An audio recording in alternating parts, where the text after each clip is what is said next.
বাসায় মোমো তৈরির সাইজ যেমনই হোক না কেন, সাথে যদি থাকে এরকম একটা সস এবং চিলি অয়েল, তাহলে তো এটার স্বাদ একদম দ্বিগুণ হয়ে যাবে। নেপালিদের অথেন্টিক মোমোর সসের রেসিপি দেওয়ার পর আপনারা অনেকেই মোমোর রেসিপিটা জানতে চেয়েছেন, তো তাদের জন্যই মেনলি আজকের এই ভিডিওটা। প্রথমে একটা বোলের মধ্যে নিয়ে নিচ্ছি 2 কাপ পরিমাণে ময়দা এবং সাথে দিয়ে দিচ্ছি 1 চিমটির মতো লবণ বা স্বাদ মতো, আর সামান্য একটু সয়াবিন তেল দিয়ে সবকিছুকে ভালো মতো একটু মেখে নিব। এরপর অল্প অল্প করে পানি দিয়ে এই ডোটা তৈরি করে নিতে হবে। ডোটা খুব একটা শক্ত হবে না বা খুব একটা নরম না, একটু মিডিয়াম করে বানাতে হবে। তো ভালো মতো মথে এরপর আমি ডোটা বানিয়ে নিয়েছি।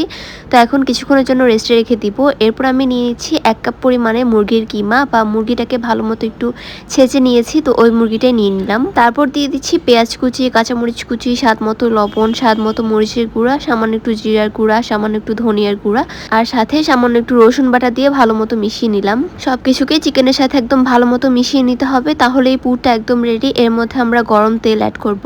তো এখন আমি চিলি অয়েলের রেসিপিটা দিচ্ছি। তো যার জন্য প্রথমে নিয়ে নিচ্ছি শুকনো মরিচের গুঁড়া, আর তারপর দিয়ে দিচ্ছি টমেটো সস, এরপর দিয়ে দিচ্ছি সামান্য একটু কাঁচামরিচ, সামান্য একটু লবণ এবং দিয়ে দিচ্ছি সাদা তেল। এরপর দিয়ে দিচ্ছি সামান্য একটু মরিচের গুঁড়া। এরপর এর মধ্যে গরম তেল দিয়ে ভালো মতো মিশিয়ে নিলে কিন্তু একদম সিম্পল একটা চিলি অয়েল তৈরি হয়ে যাবে। মোমোর সাথে এই চিলি অয়েলটা অনেক ভালো যায়, এটা দিয়ে খেতেই কিন্তু অনেক বেশি ভালো লাগে। গরম তেল দিয়ে ভালো মতো মিশিয়ে নিলাম, চিলি অয়েলটা একদম রেডি। তো এখন আমি এটাকে একপাশে রেখে দিচ্ছি, আর ওই গরম তেলটাই আমি চিকেনের মধ্যেও দিয়ে দিব। চিকেনের মধ্যে খুব একটা দিব না, একদম অল্পই কিন্তু আমি দিয়ে দিয়েছি। তেল দেওয়ার পর একটা চামচের সাহায্যে একটু ভালো মতো মিশিয়ে নিলে কিন্তু এই পুরটাও একদম তৈরি হয়ে যাবে। তো এর মধ্যে আমাদের ডোটাও কিন্তু তৈরি হয়ে গিয়েছে। ডোটা কিন্তু অনেকটা পরিমাণে সফট হয়ে গিয়েছে আগের থেকে। তো ডোটাকে এখন হাতের সাহায্যে একটু ভালো মতো মথে নিলাম একটা খালি জায়গার মধ্যে নিয়ে। তো এখন এই ডোটাকে আমি কয়েকটা ভাগে ভাগ করে নিচ্ছি। তো একটা লেচি নিয়ে নিব, আর তার মধ্যে কিছুটা পরিমাণে ময়দা দিয়ে এরপর আমি একটা রুটি বানিয়ে নিচ্ছি।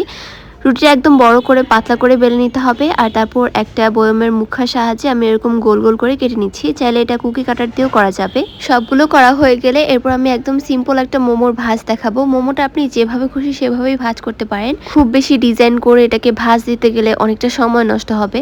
তো দেখতেই পাচ্ছেন আমি প্রথমে মাঝখানে একটু পুর দিয়ে সাইড থেকে কয়েকটা কুচি দিয়ে দিয়েছি। তো তাহলে কিন্তু একদম একটা সিম্পল একটা ভাজ তৈরি হয়ে যাবে। আপনাদের বোঝার সুবিধার্থে আমি আরও একটা বানিয়ে দেখাচ্ছি এই সেম ভাবেই। এটা আপনারা জাস্ট একবার দেখলেই বুঝে ফেলতে পারবেন, খুব সহজে এটা করে নেওয়া যায়। তো এখন আমি মোমোটাকে স্টিম করে দেখাবো, যার জন্য একটা প্যানের মধ্যে নিয়ে নিচ্ছি পানি। এখানে হাফ কাপের মতো রয়েছে, তার মধ্যে দিয়ে দিয়েছি 1 চা চামচের মতো সয়াবিন তেল। তো এখন এটা যখন ফুটতে শুরু করবে তখন একটা একটা করে মোমোগুলো দিয়ে দিতে হবে।